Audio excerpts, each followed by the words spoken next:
আচ্ছা, কখনো ভেবে দেখেছেন আপনার পাশের বাড়ির ওই ব্যক্তিটি যে সারাদিন লুঙ্গি পরে আর স্যান্ডেল পায়ে ঘুরে বেড়ায়, তার গ্রামে 10 বিঘা জমি আর ঢাকায় 2টা ফ্ল্যাট, অথচ আপনি বা আপনার পরিচিত কেউ টিপটপ স্যুটটাই পরে আইফোন হাতে নিয়েও মাসের 25 তারিখে বন্ধুদের কাছে 500 টাকা ধার চাইছেন? সমস্যাটা কোথায়? কপাল নাকি লটারি? না বস, সমস্যা আপনার পকেটে না, সমস্যা আপনার ব্রেনে। আজ আমরা এমন 5টি ধনী বনাম গরিব মানসিকতার পার্থক্য বা রিচ ভার্সেস পুয়ার মাইন্ডসেট নিয়ে কথা বলবো, যা জানলে হয় আপনি আজ থেকে বড়লোক হওয়ার রাস্তায় হাঁটবেন, নয়তো সারা জীবন মামার সব দোষ সরকারের বলে চায়ের দোকানে আড্ডা দেবেন। তাই পপকর্ন হাতে নিন, সিট বেল্ট বেঁধে নিন, কারণ আজকের ভিডিও আপনার লাইফ চেঞ্জ করে দিতে পারে। গল্পটা ভালোভাবে বোঝার জন্য আমাদের দুইজন নায়ককে চিনে নেওয়া যাক। একদিকের নাম হাবলু।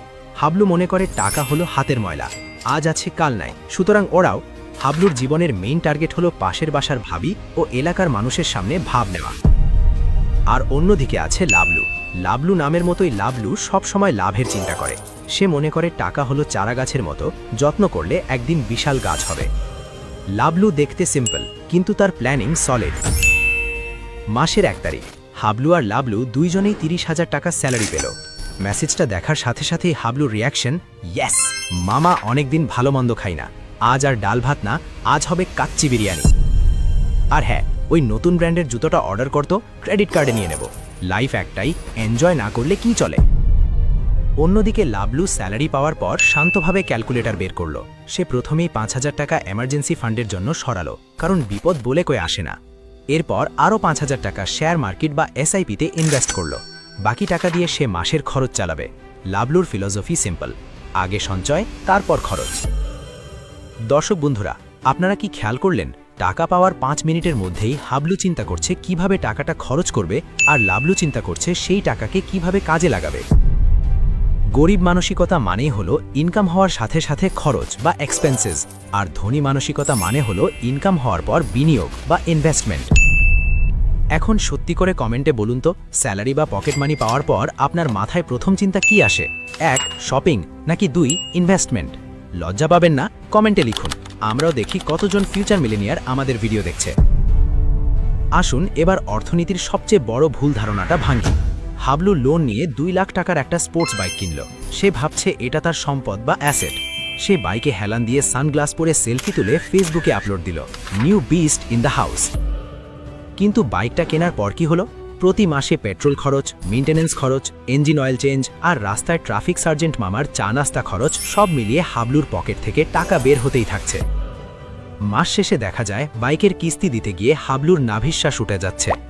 রবার্ট কিওসাকি তার বিখ্যাত বই রিচ ড্যাড পুয়ার ড্যাডে বলেছেন, যে জিনিস আপনার পকেটে টাকা ঢোকায় সেটা অ্যাসেট, আর যা পকেট থেকে টাকা বের করে নেয় সেটা লায়াবিলিটি বা দায়। হাবলু বুঝতেই পারছে না যে সে অ্যাসেট কিনেনি, সে আসলে একটা বিশাল লায়াবিলিটি বা দায় কিনেছে। অন্যদিকে লাবলু ওই 2 লাখ টাকা দিয়ে বাইক না কিনে কিছু টাকা দিয়ে একটা ভালো কনফিগারেশনের কম্পিউটার কিনল এবং ভিডিও এডিটিং শিখে ফ্রিল্যান্সিং শুরু করল। আর বাকি টাকা দিয়ে একটা ছোট্ট চায়ের দোকান বা ফলের দোকান ভাড়ায় দিল। এই কম্পিউটার আর দোকান তাকে মাসে আরও 20,000 টাকা এনে দিচ্ছে। তার মানে লাবলুর কম্পিউটার হলো অ্যাসেট। গরিব মানসিকতার মানুষরা লোক দেখানোর জন্য গরিব হয়। এরা আইফোন 15 প্রো ম্যাক্স কেনে কিডনি বেচে, কিন্তু ফোনে এমবি কেনার টাকা থাকে না। অন্যের ওয়াইফাই পাসওয়ার্ড চেয়ে বেড়ায়। আর ধনী মানসিকতার মানুষরা এমন জিনিস কেনে যা ভবিষ্যতে তাদের আরও টাকা এনে দেবে। এরা প্রয়োজনে 5 বছর পুরনো ফোন ব্যবহার করবে, কিন্তু ওই টাকায় জমির শেয়ার বা গোল্ড কিনে রাখবে। দিন শেষে সবার কাছেই 24 ঘন্টা থাকে। বিল গেটসেরও 24 ঘন্টা, আপনারও 24 ঘন্টা, কিন্তু এই সময়টা কে কিভাবে ব্যবহার করছে সেটাই আসল খেলা। সন্ধে 7টা বাজলে হাবলু কি করে? হাবলু সোফায় গায়ে এলিয়ে দিয়ে বলে, আরে ভাই, সারাদিন অফিস করে টায়ার্ড, এখন একটু রিলস না দেখলে মাথা ঠিক থাকে না। দেখি তো ওই সেলিব্রিটি আজ কার সাথে ব্রেকআপ করলো। ব্যাস, হাবলু টানা 3 ঘন্টা মোবাইল স্ক্রোল করে কাটিয়ে দিল। ব্রেইনকে দিল ডোপামিন আর গার্বেজ। হাবলু জানেও না যে এই 3 ঘন্টা সে যদি অন্য কিছু করত তাহলে তার জীবনটা হয়তো অন্য রকম হতে পারত। সে আসলে নিজের অজান্তেই তার সবচেয়ে দামি সম্পদ অর্থাৎ সময় নষ্ট করছে। আর লাবলু অফিস শেষ করে বাসায় এসে ভাবে, এখন 1 ঘন্টা নতুন একটা স্কিল শিখব। হতে পারে সেটা ডিজিটাল মার্কেটিং বা ব্যবসার নতুন প্ল্যান। গরিব মানসিকতা সময়কে কাটানোর জিনিস মনে করে, টাইম পাস করাই এদের লক্ষ্য। এরা বিশ্বাস করে নেটফ্লিক্স অ্যান্ড চিলে। অন্যদিকে ধনী মানসিকতা সময়কে বিনিয়োগ করার জিনিস মনে করে। এরা জানে আজকের 1 ঘন্টা শেখা মানে কালকের 1000 টাকার ইনকাম। চিন্তা করুন, আপনি যদি প্রতিদিন 1 ঘন্টা করে বছরে 365 দিন কোনো একটা কাজ শিখতেন, আপনি ওই কাজে বস হয়ে যেতেন। কিন্তু আমরা কি করি? আমরা অন্যের সফলতার ভিডিও দেখে বলি, শালা কি লাক, আর আমার কপালটাই খারাপ। এবার আসি রিস্ক বা ঝুঁকির কথায়। হাবলুকে যদি বলা হয়, ভাই চলো একটা ছোট ব্যবসা শুরু করি, হাবলু আতকে উঠবে, না ভাই, যদি লস হয়, যদি টাকা ডুবে যায়, তার চেয়ে আমার 9টা 5টার চাকরি ভালো, মাস শেষে ফিক্সড স্যালারি, কোনো টেনশন নাই। হাবলু সারা জীবন নিরাপদ বা কমফর্ট জোনে খেলতে চায়, সে ভুলের ভয়ে কিছুই শুরু করে না। লাবলু জানে রিস্ক না নেওয়াই জীবনের সবচেয়ে বড় রিস্ক। লাবলু বলে, লস হলে হবে, লস থেকে শিখব, কিন্তু চেষ্টা না করে আফসোস করার চেয়ে চেষ্টা করে ব্যর্থ হওয়া ভালো। ধনী মানসিকতা রিস্ক ক্যালকুলেট করে নেয়। এরা জানে 10 বার ফেল করলে 11 বারের বার ছক্কা মারবেই। আর গরিব মানসিকতা 5 লোকে কিছু বলে এই রোগে আক্রান্ত। হাবলু ভাবে, আমি ব্যবসা শুরু করলে আর লস খেলে পাশের বাসার আন্টি আর ভাবিরা কি বলবে। আমাদের সমাজে একটা মেথ প্রচলিত আছে, সার্টিফিকেট পেলেই পড়ালেখা শেষ।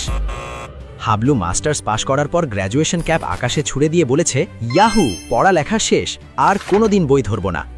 হাবলু মনে করে সে সব জেনে গেছে, এখন তার কাজ শুধু বসগিরি করা। সে নতুন কিছু শিখতে চায় না, নিজেকে আপডেট করে না, নোকিয়া ফোনের মতো সেও ব্যাকডেটেড হয়ে যায়। কিন্তু ওয়ারেন বাফেট, বিল গেটস বা ইলন মাস্ক এরা এখনও প্রতিদিন নিয়ম করে বই পড়েন। কেন? তাদের কি টাকার অভাব? না, কারণ ধনী মানসিকতা জানে, the more you learn the more you earn, অর্থাৎ যত শিখবে তত আয় করবে। গরিব মানসিকতার ইগো বা অহংকার অনেক বেশি। কেউ উপদেশ দিতে গেলে এরা বলে, তুই আমাকে শেখাবি, আমি তোর চেয়ে বয়সে বেশি শিক্ষিত, আমি তোর থেকে বেশি বুঝি। হাবলুর আরেকটা বড় সমস্যা হলো অজুহাত। হাবলুর জীবনে কিছু খারাপ হলেই সে অন্যকে দোষ দেয়। আমার ফ্যামিলি গরিব তাই আমি কিছু করতে পারিনি, দেশের অর্থনীতি খারাপ, বসের ব্যবহার খারাপ, আমার কপাল খারাপ, এই হলো হাবলুর কমন ডায়লগ। সে নিজের ব্যর্থতার দায় কখনো নিজে নেয় না, সে সবসময় ভিকটিম কার্ড প্লে করতে পছন্দ করে। আর লাবলু নিজের দায়িত্ব নিজে নেয়। সে ভাবে, আমার বর্তমান অবস্থার জন্য আমিই দায়ী, এবং এটা পরিবর্তন করার ক্ষমতাও আমার হাতেই আছে। ধনী মানসিকতা সলিউশন বা সমাধান খোঁজে, আর গরিব মানসিকতা শুধু সমস্যা নিয়ে ঘ্যান করে। আপনি কোন দলে? সমস্যা নিয়ে ভাবেন নাকি সমাধান নিয়ে? হাবলু সবসময় সস্তা বিনোদন খোঁজে, আর লাবলু খোঁজে নেটওয়ার্ক। হাবলু তার বন্ধুদের সাথে আড্ডা দেয় যাদের কাজ হলো পরচর্চা করা বা গেম খেলা, আর লাবলু এমন মানুষের সাথে মিশতে চায় যারা তার চেয়ে বেশি সফল, যাতে সে তাদের কাছ থেকে কিছু শিখতে পারে। মনে রাখবেন, আপনি সেই 5 জন মানুষের গড় যাদের সাথে আপনি দিনের বেশিরভাগ সময় কাটান। আপনার বন্ধুরা যদি অলস হয়, আপনিও অলস হবেন। ভিডিওর শুরুতে বলেছিলাম একটা সিক্রেট টিপস দেব। টিপসটা হলো, টাকা জমানোর জন্য কৃপণ হবেন না, টাকা আয় করার জন্য স্মার্ট হন। হাবলু রিকশাওয়ালার সাথে 10 টাকা বাজাতে 15 মিনিট তর্ক করে, কিন্তু লাবলু ভাবে ওই 15 মিনিটে সে কিভাবে নতুন একটা আইডিয়া জেনারেট করতে পারে যা তাকে 1000 টাকা এনে দেবে। ফোকাসটা শুধু সেভিংসে না দিয়ে আর্নিং বাড়ানোর দিকে দিন। তো বন্ধুরা, 10 বছর পর হাবলু আর লাবলুর অবস্থা কি হবে তা নিশ্চয়ই আপনারা চোখের সামনে দেখতে পাচ্ছেন। হাবলু হয়তো সেই পুরনো বাইকটা ঠেলছে আর সরকারকে গালি দিচ্ছে, ঋণের দায় তার মাথার চুল পড়ে গেছে। আর লাবলু তার প্যাসিভ ইনকাম দিয়ে ফ্যামিলি নিয়ে ভ্যাকেশনে যাচ্ছে, সে ঘুমালেও তার অ্যাকাউন্টে টাকা ঢুকছে। বড়লোক হতে গেলে বাবার রেখে যাওয়া সম্পত্তি লাগে না, লাগে এই মগজের বা মাইন্ডসেটের পরিবর্তন। হাবলু আর লাবলুর পার্থক্যটা আসলে টাকার না, পার্থক্যটা চিন্তার। আপনি যদি আজ থেকে লাবলুর মতো চিন্তা করা শুরু করেন, কাল আপনার পকেটও লাবলুর মতো ভারী হতে বাধ্য। আসুন আজকের পুরো ভিডিওটি সামারি করি 3টে গোল্ডেন রুলে, যা আপনি আজ থেকেই প্র্যাকটিস করবেন। 1. শো অফ বন্ধ করুন। পকেটে টাকা না থাকলে ভাব নেওয়া বন্ধ করুন, ওটা স্মার্টনেস না, ওটা বোকামি। 2. অ্যাসেট বানান। টাকা পেলে সেটা দিয়ে এমন কিছু কিনুন যা আপনাকে ঘুমানোর সময়ও টাকা দেবে। 3. নিজেকে আপডেট করুন। ফালতু ভিডিও বা রিলস দেখে সময় নষ্ট না করে নতুন স্কিল শিখুন। এই ভিডিওটি বানাতে আমাদের অনেক পরিশ্রম হয়েছে, ঘাম ঝরিয়ে স্ক্রিপ্ট লিখেছি, রাত জেগে অ্যানিমেশন করেছি, কিন্তু আপনাদের একটা লাইক বা শেয়ার আমাদের সব ক্লান্তি দূর করে দিতে পারে।